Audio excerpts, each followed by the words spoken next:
त्या मंदिरामध्ये आपण जी मीटिंग आयोजित केली, आपल्या सर्वांना धन्यवाद देतो.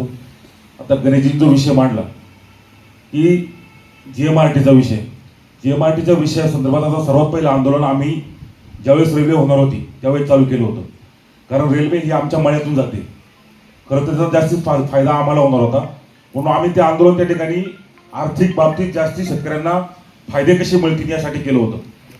आणि तुम्ही म्हणता गणेशराव, तो विषय असा होता की GMRTला त्यांनी परवानगी मागितली होती. GMRTचं म्हणणं असं आलं की तुम्ही जो त्यांच्या कक्षामध्ये जो एरिया आहे त्या एरियातून तुम्ही एकतर अंडरग्राऊंड करा, दुसरा पर्याय होता त्यांनी चुंबकीयत्व बोगदा तो करा, किंवा तिसरा पर्याय त्यांनी दिला होता की तुम्ही तेवढ्या भागात ही रेल्वे डिझेलवर चालवा. असे एवढेच त्यांनी पर्याय दिले होते. त्यांनी अजिबात त्यांना नाकारलं नव्हतं तर तुम्ही रेल्वे या भागातून येऊ नका म्हणून. परंतु हे तुम्ही खरं बोलताय की जो लोणी भागाचे जे नेते मंडळी आहेत त्यांनी तो रेल्वे मार्ग 100% बदललेला आहे.